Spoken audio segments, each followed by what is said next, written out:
السلام علیکم ورحمۃ اللہ وبرکاتہ۔ جمعہ کا بیان شروع کرنے سے پہلے ان تمام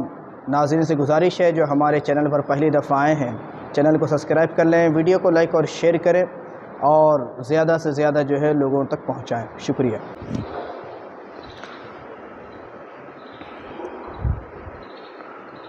یا ایھا الذین آمنوا اتقوا اللہ وذروا ما بقی من الربا ان کنتم مؤمنین۔ آمنت باللہ صدق اللہ العظیم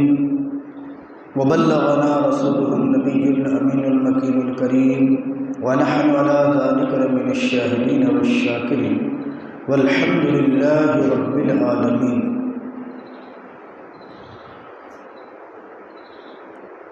معزز سامعین کرام، خطبہ مسلمہ کے بعد قرآن مجید فرمان حمید تیسرا پارہ سورہ بقرہ کی آیت نمبر 278 کے میں تلاوت کا شرف حاصل کیا، اسے آج اپنی تقریر کا عنوان بنایا ہے۔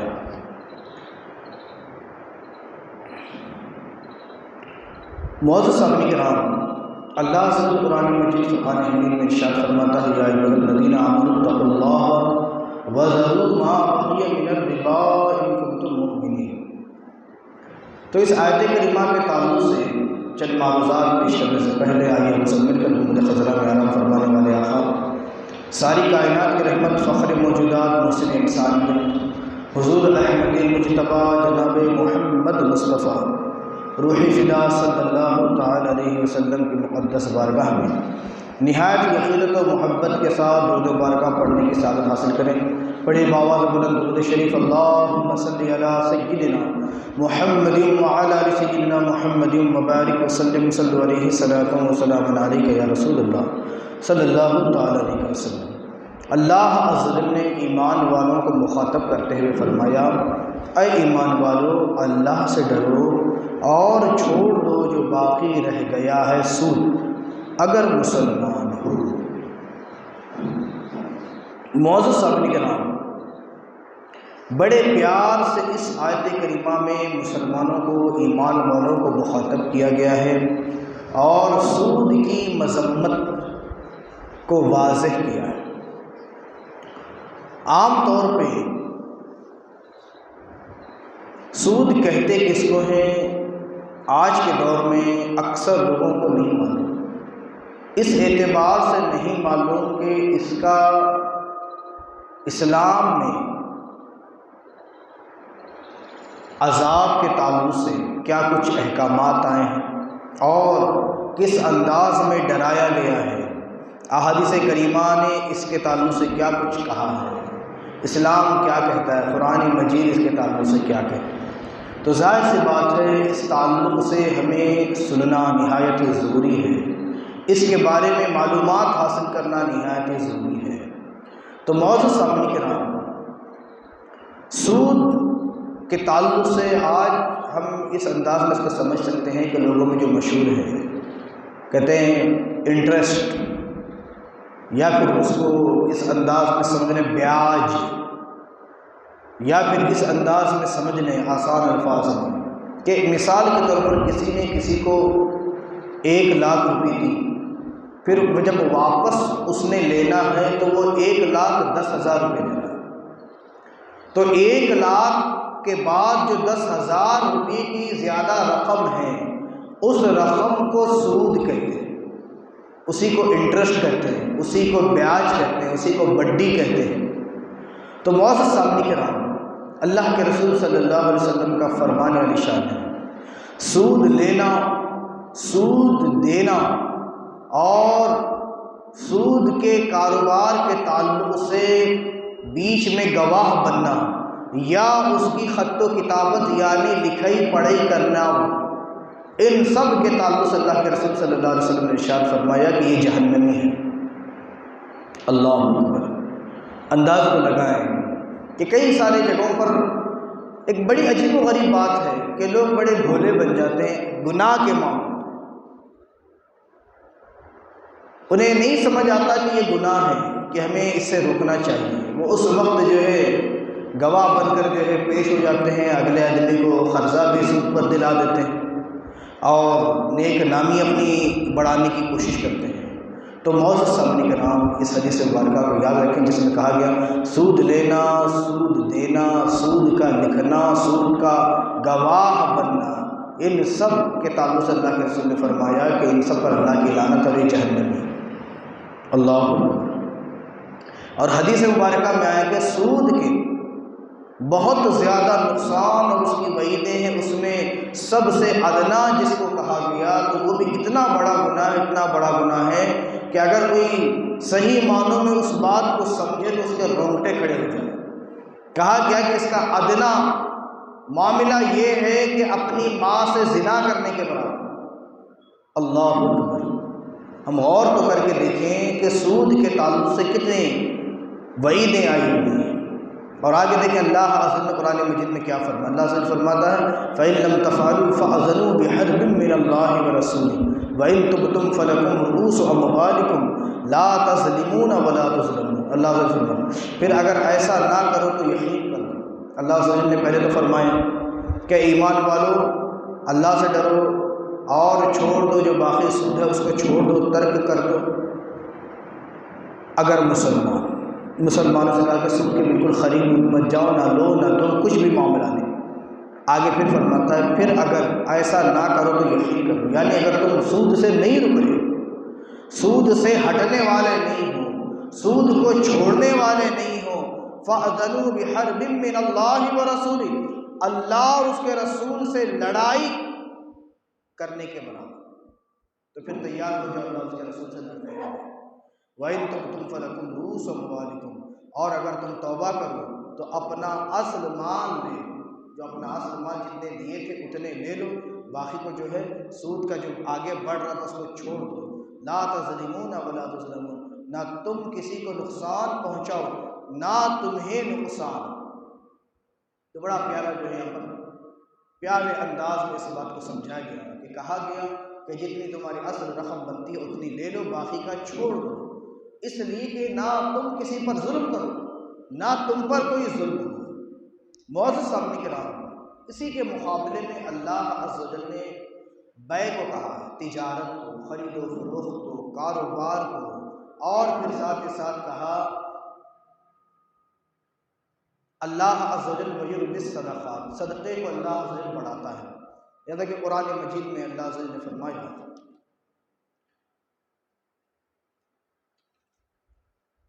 یمحق اللہ الربا ویربی الصدقات واللہ لا یحب کل کفار نثیم، اللہ ہلاک کرتا ہے سود کو، یعنی اللہ عز و جل سود کو برباد فرماتا ہے۔ ہو سکتا ہے دنیا میں کچھ وقت کے لیے کسی کے مال میں اضافہ اسے نظر آ جائے، اس کی رہتی زندگی تک اضافہ ہی اضافہ اسے نظر آئے، لیکن یہ بربادی ہی بربادی ہے، صرف بربادی ہے۔ اس لیے کہ اللہ عز و جل نے فرمایا کہ اللہ عز و جل اسے سود کو برباد فرماتا ہے، اسے ہلاک فرماتا ہے، تو ظاہر سی بات ہے پھر آگے دیکھیں اللہ عز و جل فرماتا ہے وَيُرْبِي الصَّدَقَاتِ، اور خیرات کو جو اللہ کی راہ میں خرچ کیا جائے، جو اللہ کی راہ میں کسی کو دے دیا جائے، غریبوں محتاجوں کے اوپر جو نوازشات کی جائیں، اللہ عز و جل انہیں بڑھاتا ہے، انہیں کیا کرتا ہے؟ بڑھاتا ہے۔ وَاللَّهُ لَا يُحِبُّ كُلَّ كَفَّارٍ أَثِيمٍ، اور اللہ عز و جل فرماتا ہے اللہ کو پسند نہیں آتا کوئی ناشکرا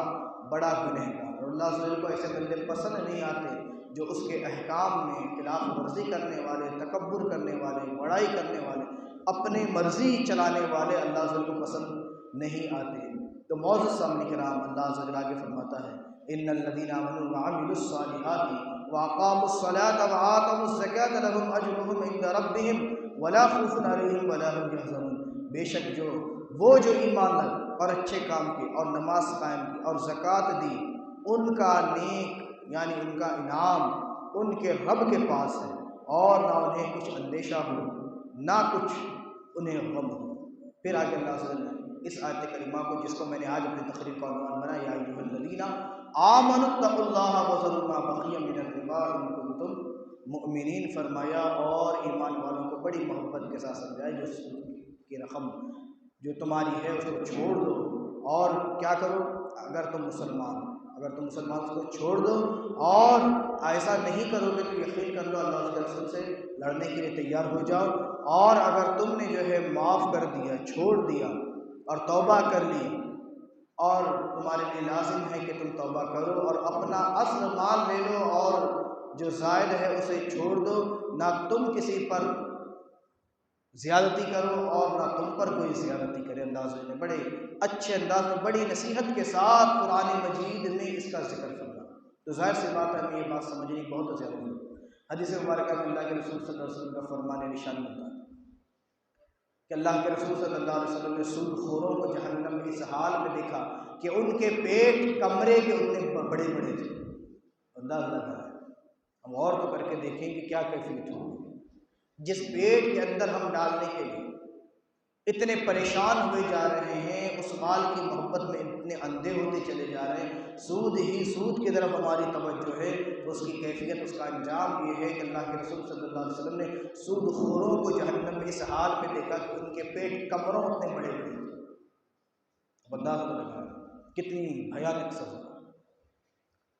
معزز سامعین کرام، اور اللہ سے قرآن مجید فرقان حمید میں ان کی کیفیت کا ذکر کرتا ہے، الذین یأکلون الربا لا یقومون الا کما یقوم الذی یتخبطہ الشیطان من المس ذلک بانہم قالوا انما البیع مثل الربا۔ اللہ سے فرماتا ہے وہ جو سود کھاتے ہیں، لا یقومون الا کما یقوم الذی، قیامت کے دن نہ کھڑے ہوں گے مگر جیسے کھڑا ہوتا ہے وہ یتخبطہ الشیطان، جسے شیطان نے چھو کر مخبوط بنا دی۔ آج کل بھی لوگوں کے اوپر شیطان سوار ہوتے ہیں، آپ نے دیکھا، کہتے ہیں کہ جنات کا سایہ ہو گیا، شیطان کا سایہ ہو گیا، وہ دیوانے بال بکھرے ہوئے، منڈیاں ایسے ہلاتے ہیں، کلاٹیاں مارتے ہیں، اچھلتے ہیں، کودتے ہیں، جنہیں اپنا کچھ ہوش نہیں۔ سمجھدار اور عقل مند انسان کے جیسے ان کی کیفیتیں نہیں ہوتی، ان کے حالات نہیں ہوتے۔ اللہ سے فرماتا ہے کہ جو دنیا میں سود کھا رہے ہوں گے، قیامت کے دن پھر ان کی حالت ایسی ہوگی، وہ دیوانے بنے کھڑے ہوں گے تاکہ لوگ پہچان سکیں کہ یہ دنیا کے وہ بدترین انسان ہے جو سود کھاتا ہے۔ اللہ اکبر۔ ہم غور کر کے تو دیکھیں اللہ عز و جل نے کس انداز میں وضاحت کے ساتھ فرمایا، ذالک بانہم قالوا انما البیع مثل الربا، یہ اس لیے کہ انہوں نے کہا بیع بھی تو سود ہی کے مانند ہے۔ یہ ایسی سزا کیوں ہوگی؟ اس لیے کہ جب انہیں سود سے منع کیا جاتا ہے، کہا جاتا ہے جو ہے تم پیسوں کے بدلے زیادہ پیسے لیتے ہو، تو انہوں نے اپنے دماغ سے یہ بات سوچی اور کہا کہ تجارت میں بھی تو ایسا ہی ہوتا ہے، ہم لاتے ہیں کوئی سامان 100 روپے کا، جب اس کو بیچتے ہیں تو 110 روپیہ لے کر بیچتے ہیں، کوئی چیز لاتے ہیں 1000 روپے کی، جب اس کو بیچنا ہوتا ہے تو اس کو 1050 روپے کر کے بیچتے ہیں۔ تجارت میں یہ چیزیں ہیں تو گویا کہ یہ بھی ایک تجارت ہے۔ انہوں نے اپنی ناقص عقلوں سے ایسا سمجھا، اس لیے کہ شیطان نے ان کے ذہنوں میں بات ڈالی کہ سود بھی مثل تجارت ہی کے ہے، بس فرق اتنا ہے کہ وہاں پر مال کے بدلے میں زیادہ پیسہ لیا جا رہا ہے، یہاں پر پیسے کے بدلے میں زیادہ پیسہ لیا جا رہا ہے، اور اس کے علاوہ تو کوئی فرق نہیں۔ تو معزز سامعین کرام، یہ ہماری سوچیں اور ہماری عقلوں کے حساب سے تو دین چلنے والا نہیں،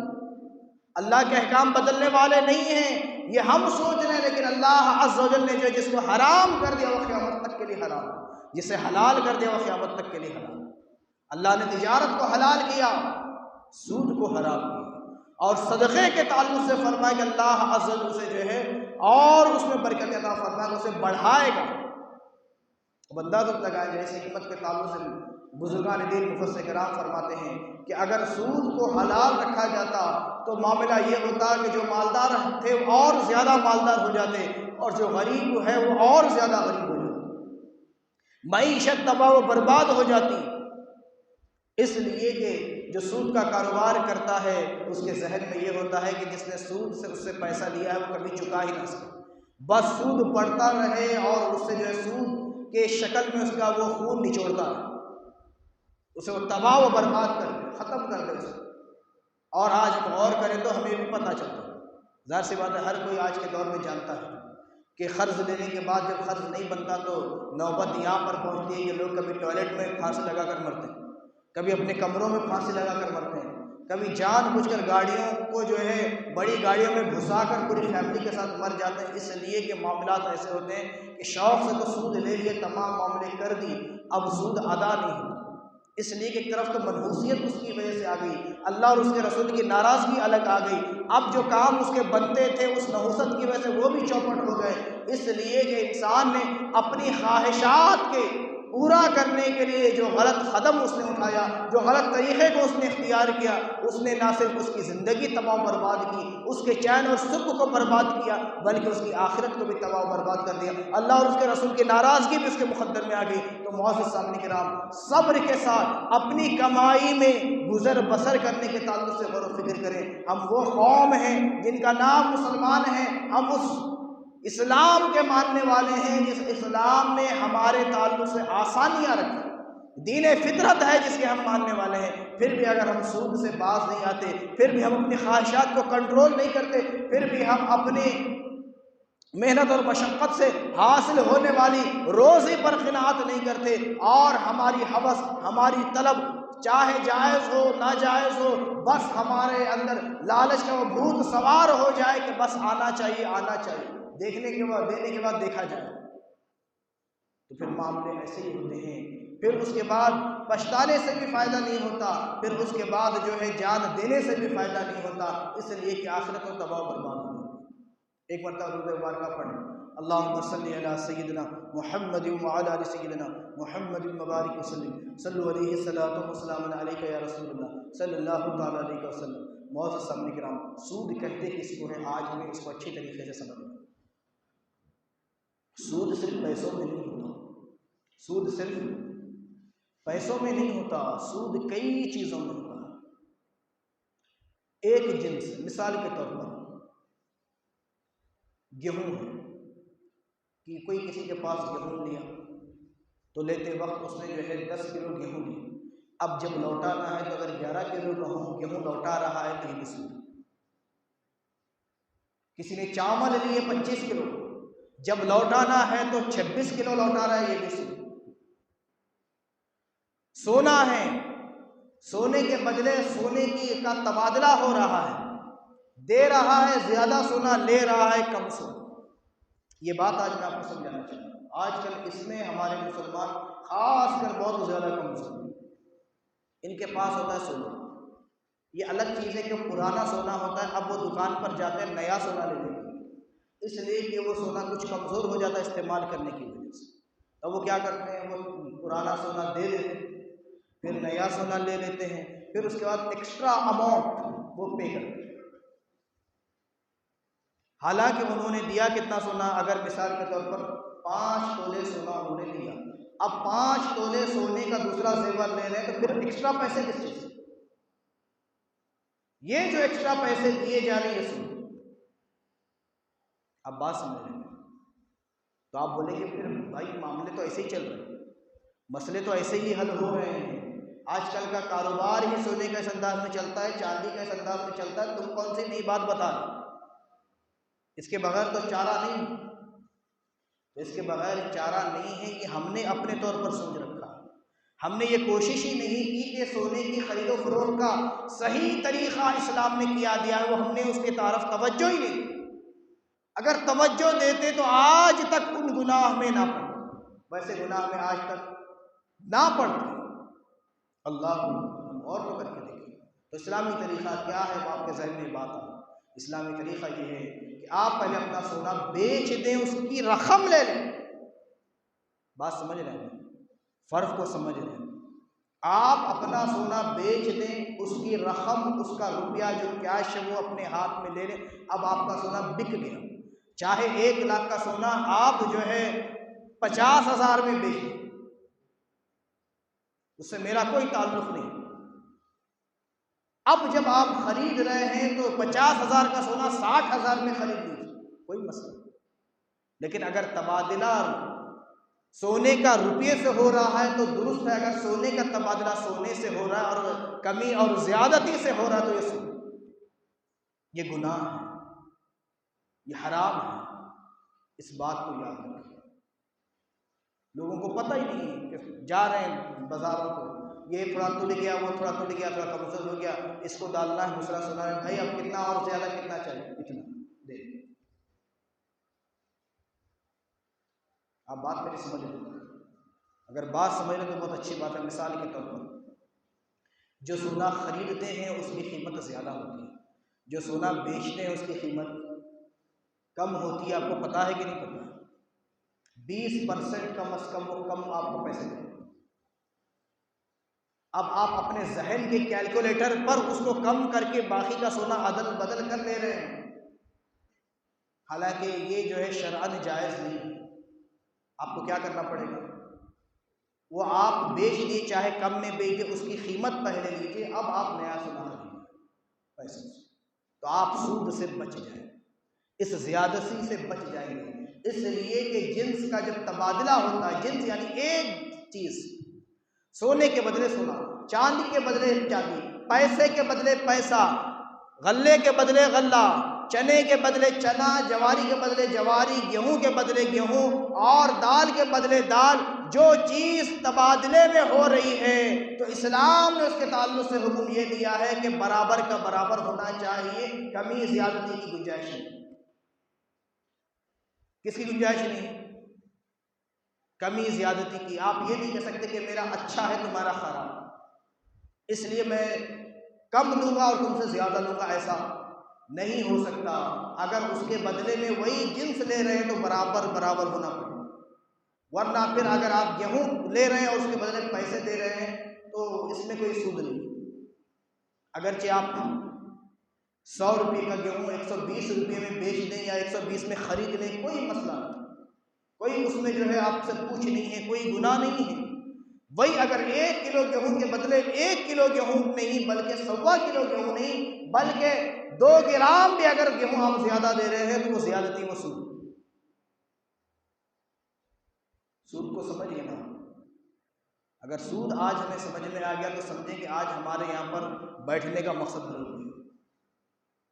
سود کو اچھی طریقے سے سمجھیں، یہ کوئی معمولی مسئلہ نہیں ہے، یہ ہماری جو ہے کم علمی ہے کہ ہم جو ہے علم دین کو حاصل کرنے کی طرف توجہ نہیں دے رہے، دور ہوتے جا رہے ہیں، دور ہوتے جا رہے ہیں، اتنے دور ہو رہے ہیں کہ ہمیں خود احساس نہیں ہے کہ ہم مسلمان ہیں تو ہمارے پر کیا کیا چیزیں ضروری ہیں۔ تو معزز سامعین کرام، سود صرف دینا ہی نہیں بلکہ سود لینا بھی حرام، سود صرف دینا ہی نہیں بلکہ سود کا لینا بھی حرام ہے۔ آج کل لوگ سود دینے میں بھی آگے ہیں، سود لینے کے بھی ان کے ذہن میں نہیں ہوئے۔ کئی سارے لوگ ایسے ہیں جو سود پر پیسے لے رہے ہیں اور جو ہے سود دیتے بیٹھے، وہ یہ سمجھ رہے کہ بھئی ہم مجبور ہیں، جس کی وجہ سے جو ہے ہمیں مجبوراً لینا ہی پڑ رہا ہے۔ غور تو کر کے دیکھیں مجبوری کیا ہے، کیا مجبوری ہے؟ اس کی کئی ساری وجوہات ہو سکتی ہیں۔ ایک وجہ یہ ہو سکتی ہے کہ مثال کے طور پر جن کے تعلق سے ہم جو ہے تھوڑا نرم پڑ جاتے ہیں، اب وہ مسئلے جو ہے صحیح طریقے سے بتا پانا بھی مشکل ہوتا ہے، لوگ تسلی بھی نہیں دے پاتے، وہ آج کے دور میں لوگ ہمدردی کے تعلق سے بھی جو ہے پیچھے ہٹتے چلے جاتے ہیں۔ کوئی کسی کی مدد کرنے کے لیے آج کے دور میں تیار نہیں، کوئی مدد کرنے کے لیے، بولے بھائی کیا ضرورت ہے، بولے بیٹی کی شادی، قرض حسنہ کہیں سے نہیں ملتا، اب سود سے لینا پڑے، سود نہیں تو بے عزتی ہوگی، بدنامی ہوگی، اب اس میں کیا جائز ہو جائے؟ غور کرتے ہو، سمجھیں اس بات کو۔ اب اس کی بھی ایک اور وجہ آپ کے سامنے بیان کرتا ہوں کہ آج کل لوگ قرض حسنہ کیوں نہیں لیتے؟ اس لیے کہ آج کوئی شخص اگر کسی کے پاس سے ہاتھ بدل پیسے لیتا ہے تو وہ یہ سمجھتا ہے کہ یہ مجھے مال غنیمت مل گیا، مجھے اب لوٹانا ہی نہیں، کہتا ہے کل دوں گا، پھر کہتا ہے پرسوں دوں گا، پھر کہتا ہے صبح میں دوں گا، پھر کہتا ہے شام میں دوں گا، پھر کہے گا یہ کام ہو جائے گا تو دوں گا۔ بڑا عجیب و غریب معاملہ۔ تو یہ کئی ساری مکمل طور پر ہمارے آپس کے معاملات ہی اتنے زیادہ خراب ہو چکے ہیں کہ کسی کو کسی پر بھروسہ نہیں۔ حقیقت یہ کسی کو کسی پر بھروسہ نہیں ہے، اور لینے والے کا دینے کا کوئی ارادہ ہی نہیں۔ تو اب جو دینے والے ہیں وہ بھی کہتے ہیں بھائی میں نہیں دے پاؤں، حالانکہ کسی ضرورت مند کو قرض حسنہ دینا بہت بڑا ثواب، بڑی نیکی، بہت بڑی نیکی۔ اور اگر وہ وقت پر ادا نہ کر سکے، خدا نخواستہ اگر وہ وقت پر ادا نہ کر سکے تو صبر کرنے میں بھی بہت زیادہ ثواب ہے۔ اللہ کے رسول صلی اللہ علیہ وسلم ارشاد فرماتے ہیں اگر کوئی شخص کسی سے قرض لے اور وقت مقررہ پر ادا نہ کرے اور صحیح عذر ہو، اور جس نے قرض دیا ہے اگر وہ صبر کرے تو جتنے دن وہ صبر کرے گا ہر روز اتنا مال اللہ کی راہ میں صدقہ کرنے کا اس کو ثواب ملے گا۔ اب اندازہ تو لگا کے اگر بالفرض کسی نے کسی کو 1,00,000 روپیہ دیا قرض کے طور پر، قرض حسنہ، حال بدل، جتنا لیا امانت کے طور پر اتنا لا کر لوٹا دے، اب بات طے ہو گئی، لکھئی پڑی ہو گئی، اس تاریخ کو واپس لوٹانا، صحیح عذر کی بنا پر وہ اس تاریخ کو نہیں لوٹایا، پھر اس نے صبر کیا تو بندہ رہے گا اب یہاں سے لے کر جب تک وہ نہ دے دے اس دن تک روزانہ 1,00,000 روپے اللہ کے راہ میں خرچ کرنے کا ثواب۔ کم ثواب غور تو کریں۔ اور دوسری چیز یہ ہے، ایک آخری بات آپ کے سامنے عرض کرتا چلوں، ہمارے بزرگان دین نے اس طرف بڑی توجہ دی۔ ان کے تو معاملات ایسے ہوتے کہ کئی سارے لوگوں کو حاجت مند جو ہوتے تو انہیں قرض نہیں بلکہ مال ہی انہیں تحفتاً دے دیتے۔ اس میں خاص کر اپنے رشتہ داروں اور پڑوسیوں کا خاص خیال رکھا، بڑا خاص ہے۔ اس کا ایک چھوٹا سا واقعہ آپ کے سامنے عرض کرتا ہوں۔ حضرت امام حسن مجتبیٰ رضی اللہ تعالیٰ، آپ کے پاس ایک شخص آپ کا پڑوسی حاضر ہوا، اس نے ایک پرچہ لکھ کر لایا تھا، حضرت امام حسن کے ہاتھ میں دیا۔ آپ نے پرچہ کھول کر کے نہیں پڑھا، پہلے تو کچھ دیر روئے، پھر اپنے خادم کو حکم دیا کہ 50,000 دینار لاؤ اور اسے دے دو۔ خادم نے جو اندر گھر میں گیا اور لا کر اسے دے دی۔ دینے کے بعد وہ شخص گیا تو اور روئے، تو آپ کے غلام نے کہا کہ حضور کیا ہوا، کیا بات ہوئی کہ آپ رو رہے ہیں؟ اور اس نے پرچہ دیا تھا، آپ نے پرچہ بھی نہیں پڑھا اور رو بھی رہے ہیں، وجہ کیا ہے؟ تو آپ نے کہا کہ میں پرچہ پڑھتا رہتا اور وہ اتنی دیر کھڑا ہو کر رسوائی اٹھاتا، ذلت اٹھاتا، رسوا ہوتا میرے سامنے۔ میرا پڑوسی وہ میرے دروازے تک آ گیا، اتنا پریشان ہوا اور مجھے خبر ہی نہ ہوئی۔ کل اگر بروز قیامت اللہ عز و جل پوچھ لے کہ حسن وہ تیرے پاس آیا تھا تو اس کی چٹھی پڑھتا رہا، بتاؤ میں اپنے رب کو کیا جواب دوں؟ آج ہماری کیفیت یہ ہے کہ اگر کوئی مجبور ہمارے پاس آتا ہے تو ہم اسے 10 سوال کر کے 10 کا پھٹا ہوا نوٹ دیتے ہیں۔ کئی سارے تو لوگ 4 باتیں سنا کر اس کو ایسے ہی بھیج دیتے ہیں۔ ہم غور تو کر کے دیکھیں کہ ہماری تعلیمات میں کس قدر فرق ہے۔ حضرت امام حسن کے تعلق سے ہم غور تو کر کے دیکھیں، 50,000 اسے دے دی،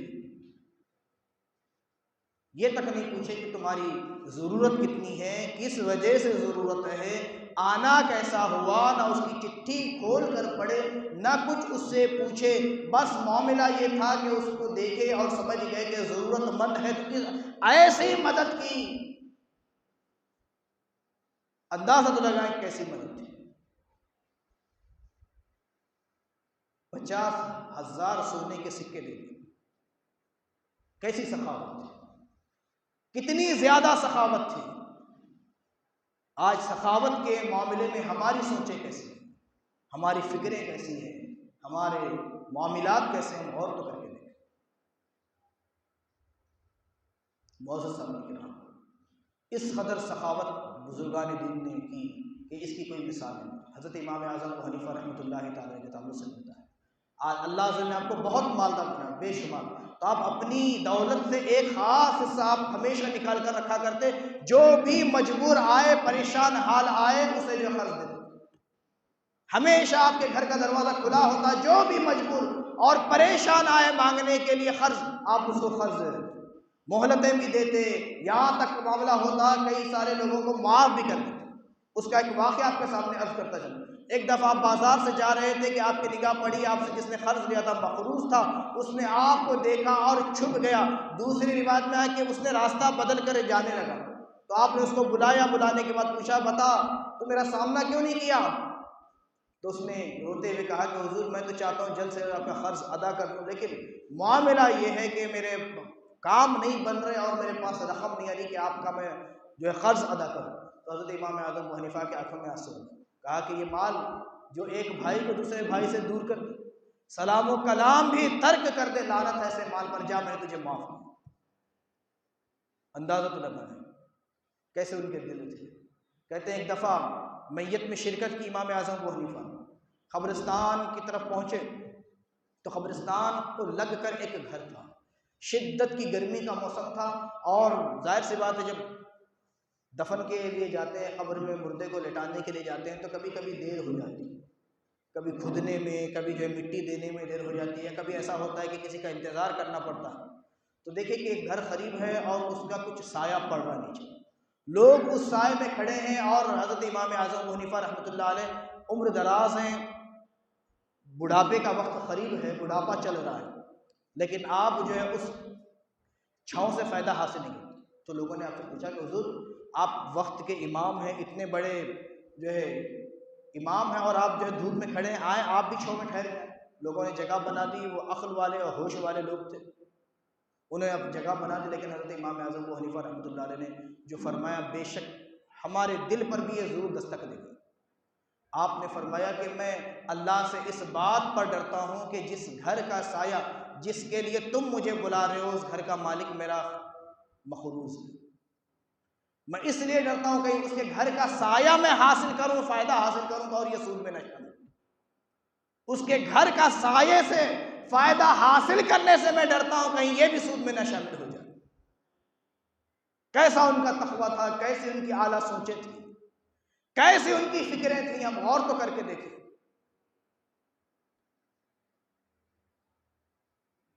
زیادہ دیر تک کھڑا ہونا تو پسند کیا، لیکن اپنے مخروض کے گھر کا کچھ دیر کے لیے سائے سے بھی فائدہ اٹھانا انہوں نے جو ہے منظور نہیں۔ تو معزز سامعین کرام، ضرورت اس بات کی ہے کہ ہم اپنے حالات پر غور و فکر کریں، ہم سمجھیں سود کی لعنت کو، اس کی نحوست کو، ہم غور تو کر کے دیکھیں کہ کوئی چھوٹا مسئلہ نہیں ہے۔ اللہ عز و جل قرآن مجید میں اللہ عز و جل فرماتا فَإِن لَمْ تَفْعَلُوا فَأْذَنُوا بِحَرْبٍ مِّنَ اللَّهِ وَرَسُولِهِ، اور اگر تم سود سے پرہیز نہیں کرتے، میرا حکم نہیں مانتے، تو پھر تیار ہو جاؤ اللہ اور اس کے رسول سے جنگ کے لیے۔ بتائیں کس میں اتنی طاقت ہے، کس میں طاقت تو اپنے رب اور رسول سے مقابلہ کر سکتے؟ خدا کی قسم اگر اللہ ناراض ہو جائے تو ہمیں تباہ و برباد ہونے سے کوئی نہیں بچا سکتا۔ مقابلے کا کیا سوچیں؟ اگر رب رسول ناراض ہو جائے پھر تو ہماری آخرت ہی تباہ و برباد ہو جائے۔ ہم کچھ غور تو کر لیں، کچھ سمجھے تو اس بات کو کہ سود کتنی بڑی لعنت ہے۔ اتنا کھلا چیلنج بقرآن مجید میں واضح الفاظ کے ساتھ فَإِن لَمْ تَفْعَلُوا فَأْذَنُوا بِحَرْبٍ مِّنَ اللَّهِ وَرَسُولِهِ، پھر اگر ایسا نہ کرو تو یقین کر لو اللہ اور اللہ کے رسول سے لڑائی کا۔ اللہ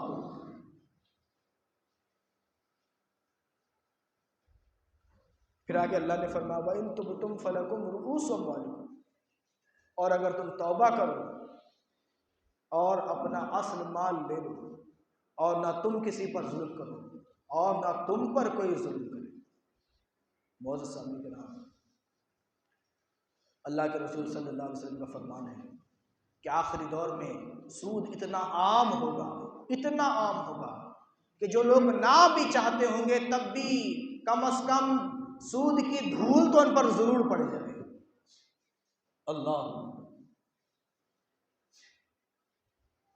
اللہ کے رسول صلی اللہ علیہ وسلم نے ارشاد فرمایا کہ حرام مال سے بچو، اور یہاں تک فرمایا کہ مشکوک جس مال میں شک ہو اس سے بھی پرہیز کرو، صرف حلال مال کو اختیار کرو۔ وقت کا تقاضا تو یہی کہ میں اپنے بیان کو ختم کروں۔ اللہ عز و جل کی بارگاہ میں دعائیں کہنے سننے سے زیادہ ہم سب کو عمل کرنے کی توفیق عطا فرما۔ وآخر دعوانا الحمدللہ رب العالمین، استغفر اللہ ربی من کل ذنب واتوب الیہ وما علینا الا البلاغ۔ السلام علیکم ورحمۃ اللہ وبرکاتہ۔